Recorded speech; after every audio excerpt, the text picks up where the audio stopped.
Welcome to Real Judaism with Rabbi Ari Klapper. Unfiltered wisdom for Jewish life.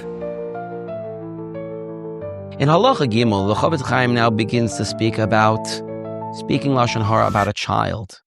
When we speak Lashon Hara about a child, also it can cause tremendous damage. Now, let me just be clear. Many times, the parents need to speak to each other, and they should be speaking to each other about how one of their children or how all of their children are doing in order that they can work together as a team in order to bring the child up in a proper derech HaTorah.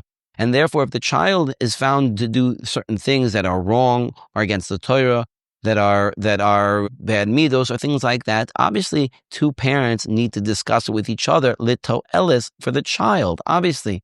Because they have a responsibility to raise their child to be a good shomer Torah mitzvahs.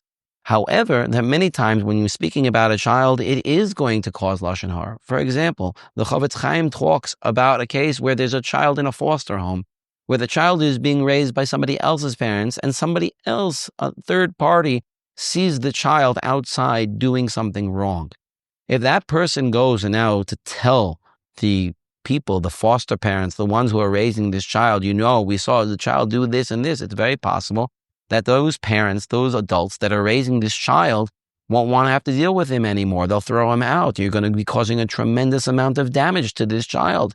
Obviously, we have to learn how to say this when it's toeles, and it has to be without adding a one speck of sheker into what's being said, because the child also does need hadracha, and we do need to show him the proper path. But to say things in a certain way where we know it could cause damage to the child, especially if you add something that even a little bit not true, can cause a tremendous amount of damage, and therefore a person must be extremely careful before doing this. Maybe ask a Rav, maybe think about it beforehand. What is the best way that this should be toeles and not harmful? Thank you for joining Real Judaism, where we explore Torah's wisdom for real life. Created by J Foundations and produced by Eli Podcast Productions.